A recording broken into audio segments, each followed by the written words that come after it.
The investigation led us to the New York tri-state area, where investigators discovered tens of thousands of co-located and networked cellular devices capable of carrying out nefarious telecommunications attacks. These devices allowed anonymous encrypted communications between potential threat actors and criminal enterprises, enabling criminal organizations to operate undetected. This network had the potential to disable cell phone towers and essentially shut down the cellular network in New York City.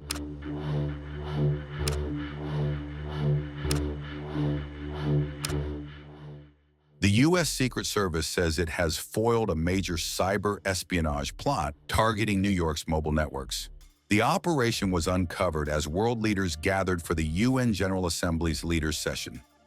Authorities recovered over 300 SIM servers and 100,000 SIM cards across multiple sites in the New York area. The devices could have disabled cell towers, launched denial-of-service attacks, or enabled encrypted communications. Officials reportedly said that the network could have sent 30 million anonymous text messages per minute, a record scale. No mobile disruption occurred, but the threat posed serious risk to emergency services and protective operations. The Advanced Threat Interdiction Unit led the operation, along with DHS, ODNI, NYPD, and other law enforcement. The devices were concentrated within 35 miles of the UN headquarters, raising concerns about targeted attacks on delegates. While no group has been named, experts reportedly say that the sophistication suggests state-backed espionage. Cybersecurity analysts reportedly point to countries like Russia, China, or Israel as capable of such large-scale operations. This comes after a series of technical breakdowns at the United Nations on September 22nd. Left world leaders struggling to be heard as they address the General Assembly on Gaza and Palestinian statehood. However, UN staff said that the glitches during the speeches of world leaders happened due to equipment faults in the General Assembly Hall and insisted that there was no indication of deliberate interference. The Secret Service continues to investigate whether the plot was directed specifically at the UN General Assembly. My name is Matt McCool, and I'm the Special Agent in charge of the Secret Service New York Field Office. We are making this announcement as a matter of public interest given timing, amount, and concentration of material recovered during a recent Secret Service Protective Intelligence investigation. Following multiple telecommunications-related imminent threats directed towards senior U.S. government officials this spring, the U.S. Secret Service began a protective intelligence investigation to determine the extent and impact these threats could have on protective operations. This was a difficult and complex effort to identify the source of these fraudulent calls and the impact on the Secret Service protective mission. During this period, we leveraged technical assistance and support of federal partners, including Homeland Security Investigations, the Department of Justice, and the Office of the Director of National Intelligence. We also received phenomenal support from our state and local law enforcement partners, to include the NYPD. The investigation led us to the New York tri-state area, where investigators discovered tens of thousands of co-located and networked cellular devices capable of carrying out nefarious telecommunications attacks.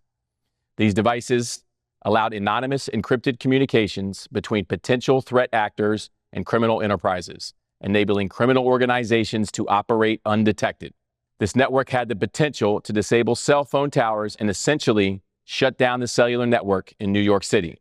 These devices were concentrated within 35 miles of the global meeting of the United Nations General Assembly, now underway in New York City. Given the timing, location, and proximity and potential for significant disruptions to the New York telecom system, we moved quickly to disrupt this network. To be clear, these recovered devices no longer pose a threat to the New York tri-state area. We will continue working towards identifying those responsible and their intent, including whether their plan was to disrupt the UN General Assembly and communications of government and emergency personnel during the official visit of world leaders in and around New York City. Forensic examinations of the equivalent of 100,000 cell phones worth of data is underway. Early analysis indicates cellular communications between foreign actors and individuals that are known to federal law enforcement. Given the sensitivity and complexity of this investigation, we are not able to go into specifics at this time. This is an open and active investigation, and we have no arrest to announce today. Rather, this announcement is designed to safeguard critical infrastructure and responsibly provide the public what we can at this time. The Secret Service will continue to run down all leads until we fully understand the intent of the operation and identify those responsible. Excellencies, heads of state and government, His Excellency, the Secretary General, esteemed delegation members, let me greet you all with most heartfelt feelings and with kind regards. First of all, I would like to express my gratitude to France and to Saudi Arabia, who are co-chairing this conference. I congratulate all the countries that have decided to recognize the state of Palestine for honoring the voice of justice and of conscience. I hope that this step, along with the initiatives to be undertaken in the coming period, will accelerate the implementation of a two-state solution. In our region, an unprecedented catastrophe has been unfolding for nearly 2 years now under the Israeli government's heavy and inhumane attacks. The massacre and brutality in Gaza continues with all its intensity. Since it is true that anyone who has a conscience cannot possibly accept this or remain silent vis-à-vis all this, the Netanyahu government is trying to make sure the following. Their goal is to make the establishment of a Palestinian state impossible and to force the Palestinian people to emigrate as much as possible.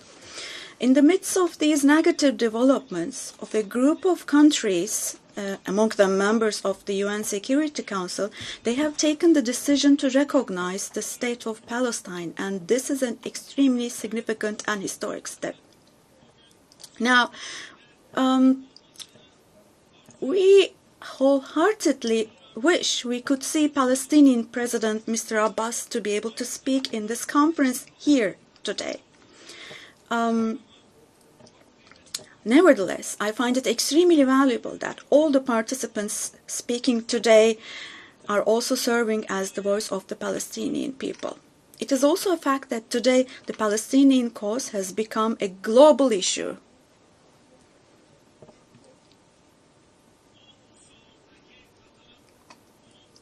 The participation in this hall today is the most important proof of this.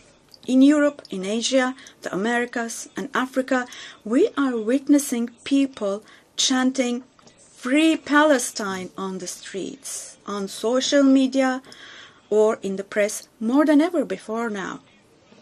This contradiction should not escape anyone's attention, including my friends here.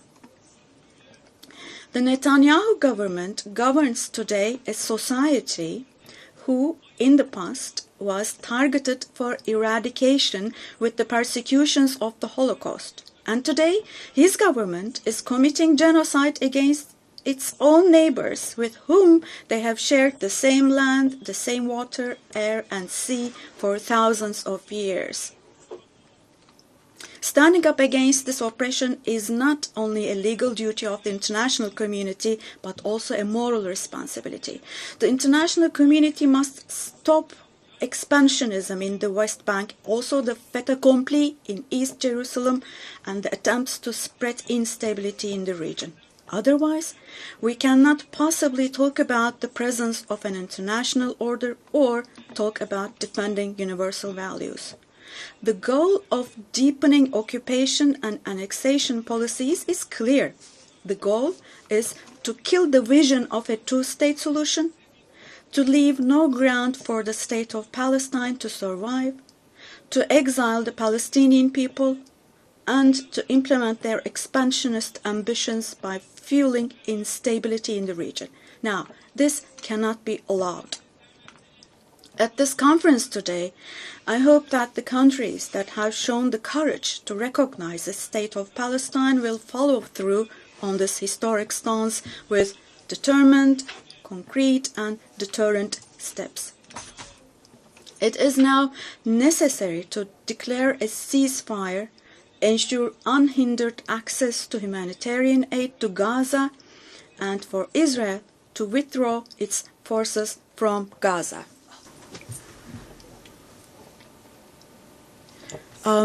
Apologies.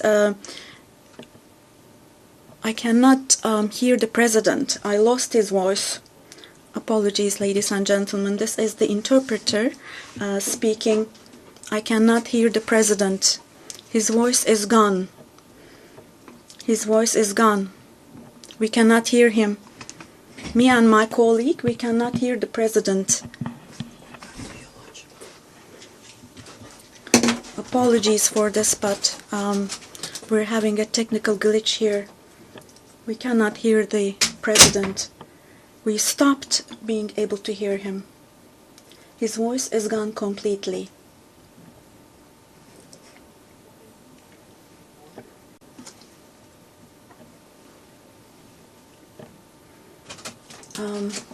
Sorry, but we cannot hear the president. His voice is gone completely. We stopped being able to hear him. And right next to our booth, we have colleagues from, we believe, the Brazilian delegation, the Portuguese booth.